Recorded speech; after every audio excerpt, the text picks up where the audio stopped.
No more reality TV shows. Seriously. If I want to watch the day-to-day life of unattractive, uneducated people, I will hang out with my own family. Thank you very much.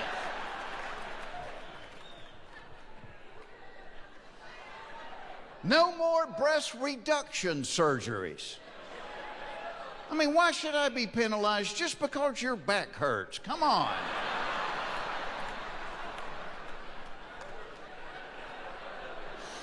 Take an Advil, for crying out loud. No more commercials where some law group is trying to get somebody to sue somebody else. We are the most sue-happy nation on earth, which is why our car insurance is so expensive, which is why our medical insurance is so expensive, all the lawsuits. And it started with cars. Have you been in a car accident? Do you know someone that's been in a car accident? Have you ever heard about a car accident? Now it's everything. Has a woman with a vaginal mesh implant given you the prescription drug fen-phen, which caused you to develop mesothelioma? If so, you could be owed billions. I just remember that happened to me last summer. Yes, sir. Captain Crunch is the most time intensive. Here's what I'm talking about. You eat it too soon after you pour the milk on, and you will rip the roof of your mouth to shreds. You wait too long after you pour the milk on, and the captain will put a film on your teeth a wire brush can't get rid of. See, when it comes to technology, my wife and I laugh about this because we're in our mid-50s, and my wife says we are the bologna in the technology bologna sandwich. We're right in the middle because our parents can't text and our children can't write. My kids don't even think you need to study. They're like, Dad, if you want to know something, you just Google it. And to a point, they're right. I mean, when I was growing up, if you were watching TV and somebody said, what was that guy in? You'd go, well, he looks familiar. That was it.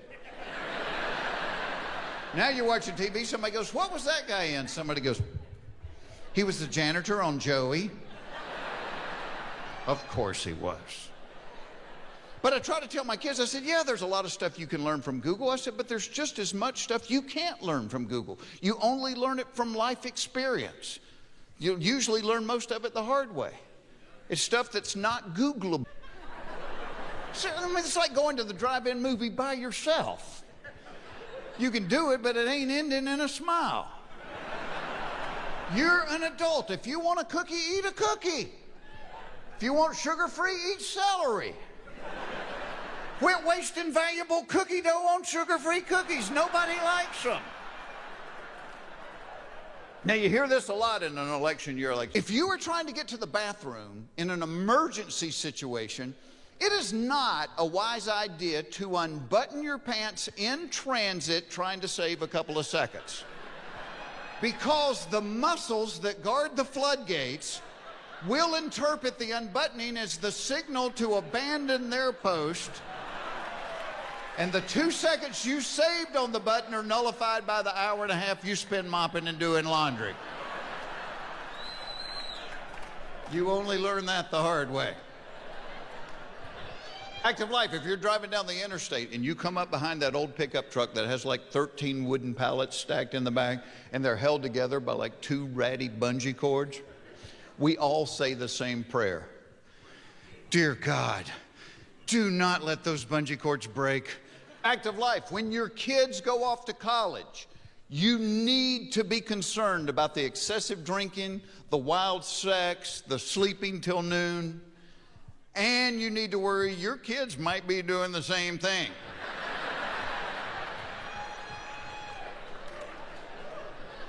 Fact of life, 100% of the black men that shave their heads look really cool. 50% of the white guys that shave their heads look like they just murdered their parents. Fact of life, you can have a wife with long, beautiful hair, or you can be on time.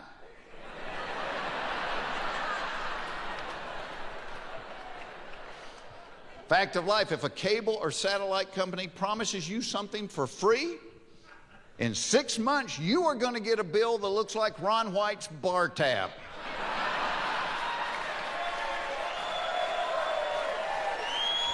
No more parents at Little League games.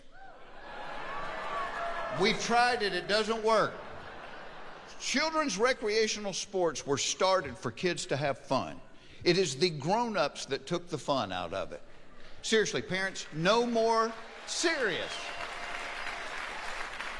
Parents, no more yelling at the coaches. The coaches are not the reason your child is not going to play professional sports. Your genetics are the reason your child is not going to play professional sports. And no more trophies for everybody. No more not keeping score. Seriously, no matter how badly you don't want to hurt somebody's feelings, the truth in life is there are winners and there are losers. And if you don't believe me, let's get in my car and go to Walmart after midnight. Walmart after midnight makes The Walking Dead look like America's Next Top Model.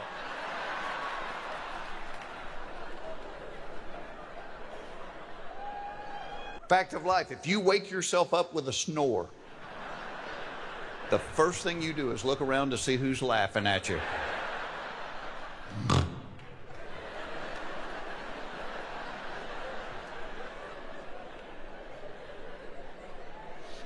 Fact of life, when your wife or girlfriend gets tipsy, there is a very fine line between her talking dirty to you and sleeping like a hibernating bear. And by fine line, I mean about half a sip. You wait till we get home tonight, mister. I'm gonna tear you up.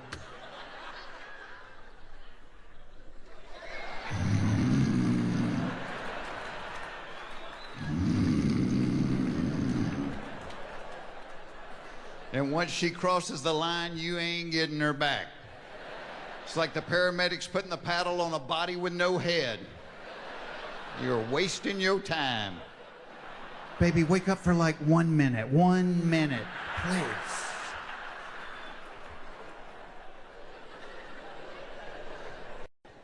If your wife hints she might be in the mood, your kids will sense it and won't go to bed for 3 years.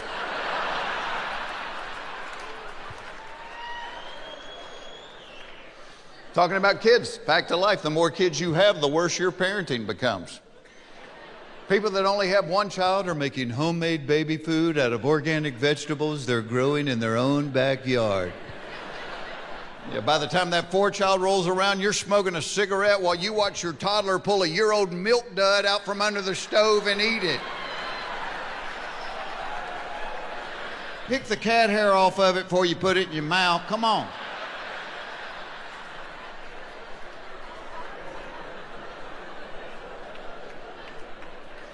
Fact of life, out of all the dinosaurs, the Tyrannosaurus Rex was the meanest because his arms were too short to reach his wiener.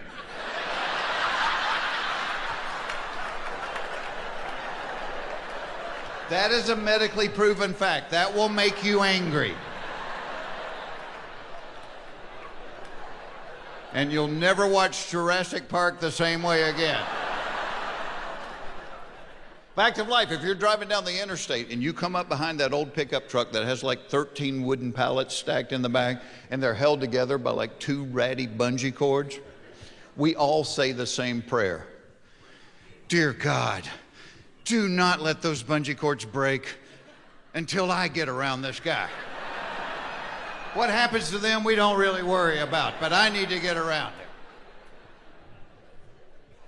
Fact of life, when your kids go off to college, you need to be concerned about the excessive drinking, the wild sex, the sleeping till noon, and you need to worry your kids might be doing the same thing.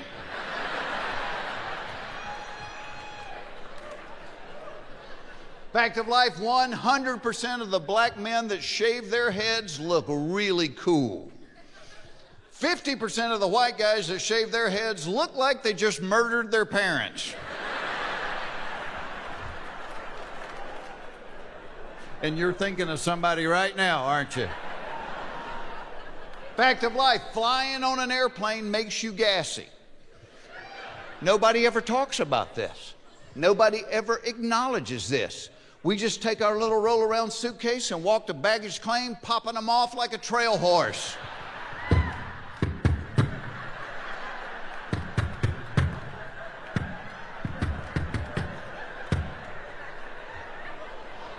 Okay, let me tell you what makes me feel better.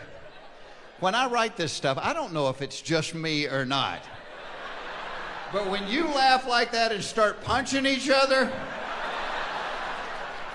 I know there's others in the club. And I think that's why TSA is always in such a bad mood, by the way.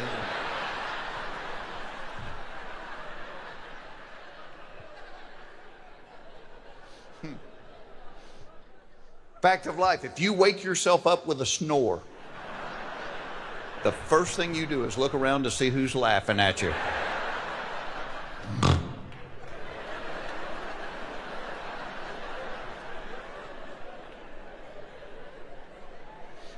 Fact of life, when your wife or girlfriend gets tipsy, there is a very fine line between her talking dirty to you and sleeping like a hibernating bear. And by fine line, I mean about half a sip. You wait till we get home tonight, mister. I'm gonna tear you up.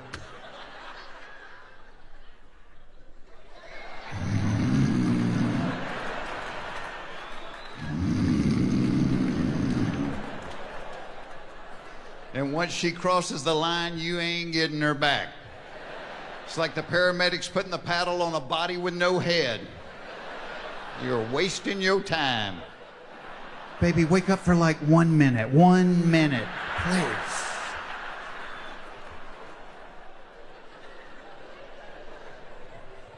Fact of life, women always have more questions than men have answers to. Great example of this. 6, 7 months ago, I get a text one day. The text says, please pray for Tom. He was in a bad wreck. I walk into the kitchen where my wife is. I said, hey, I just got a text that said, please pray for Tom. He was in a bad wreck. She said, was he driving? I said, I don't know. I just got a text that said, please pray for Tom. He was in a bad wreck. Were Carol and the kids in the car with him? I don't know. I just got a text that said, please pray for Tom. He was in a bad wreck. Were the people in the other car hurt? I don't know. I just got a text that said, please pray for Tom. He was in a bad wreck. What hospital did they take him to? I don't know. I just got a text that said, please pray for Tom. He was in a bad wreck. She said, well, you don't know anything. What do you know? I know you need to pray for Tom. I just got a text that said he was in a bad wreck. Yeah. Thanks very much, Joe. I am from the South. A lot of people seem to have the idea that everybody from the South is married to their sister and has seen a UFO. Well, I'm just dating my sister, and I couldn't swear it wasn't a weather balloon. We kind of have that reputation in the South. People think we're goobers because of the way we talk, you know. And it is hard to be cool with a Southern accent. Because it's like people from New York, they come down south, they just fit right in. It's like, yo, pass the freaking grits, y'all, all right? You can't do that with a Southern accent. You could take a Southerner to a nude beach on the French Riviera, we'd be out there going, damn, this looks like a good place to fish here. Ed, bring the cooler, I found a spot. Going up to naked women, hey, you don't know where we pick up some red wigglers, do you?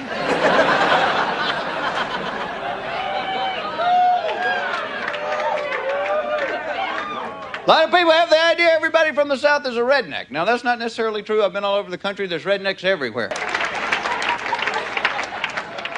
A lot of people drinking here tonight. Hope you're using designated drivers. I think this is a good program, you know. Anything's safer than the way we used to do it. Hey, dude, get up. Give us a ride home, man. Oh, God, I think he threw up, Tony. Come on, what do you say? We'll buy you a beer. Come on. The only problem with the designated driver program, it's not a desirable job. I mean, because basically you're just babysitting people whose biggest ambition is to pee in the parking lot or something. But if you get talked into doing it, have fun with it. Like at the end of the night, drop them off at the wrong damn house. Preferably in their boss's front yard or something. Huh? Where the hell are my flamingos? But don't drink and drive, it's not funny. I know this is a... Could you ask your friends to get out of the boat, please, sir? I'm not even going to ask who's single and who's married, because married people can't clap as loud. The chain only goes this far, you know.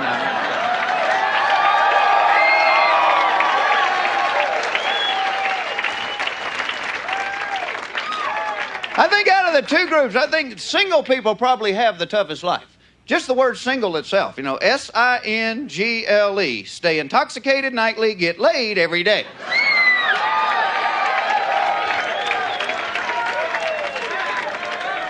And single life is hard, too. All that raising hell, staying out late, you know. And you know you're out too late because you come home and there's two white guys boxing on ESPN. That's late.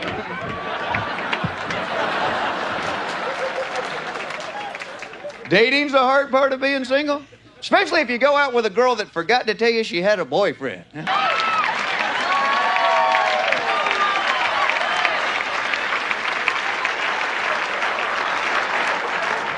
I am a married man now. I love my wife to death. I really do. Love being married. And my wife and I don't fight much. I find when we fight, we always fight about money. You know, my wife, she gets pissed off because we don't have any, and I get pissed off because we did. And money is not that big a deal. We've all been broke.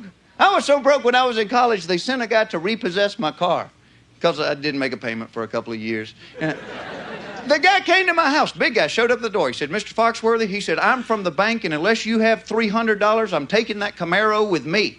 I got mad. I said, $300? Who keeps that kind of cash on them? He said, well, you can't write me a check? I said, a check?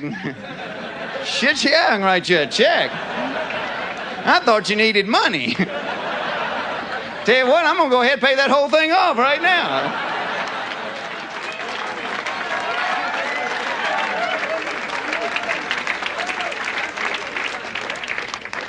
But overall, married life is great. My wife and I, we're trying to have a kid now. We've been trying about 6 months, I guess, and she's not pregnant yet, but I figure if you got to be a failure at something, this is about as much fun as anything, so... But my wife's a little concerned. She made us an appointment at one of these fertility clinics. You know what I'm talking about? And I was a little nervous because I knew what they wanted. I just didn't know how they planned on getting it, you know? I mean, I didn't know if the doctor took matters in his own hands or if it was like a dairy or what, you know? I talked to a friend of mine that had been through this. He said, Jeff, don't worry. It's just a do-it-yourself place. He said, you go down there, they give you a little cup and a Playboy magazine. He said, you take them off in a little room and just do what you've always practiced at, you know? And I'm thinking, well, hell, I hope it's an issue I don't have, you know? Well, because that would be embarrassing. Do you have another month? This isn't doing anything for me here, huh? Something with a redhead if you got it, huh? So I went down to the place. About 3 weekends ago, I went down there. I was waiting out in the lobby. The nurse calls me in, and she just hands me a cup. No book, just a cup. And I'm bumming, but hell, I got a great imagination. So I took the cup. I went off in the little room they gave me, and you know, did what I was supposed to do. Then I waited a few minutes because I didn't want to look like a circus freak, you know, when I came back out.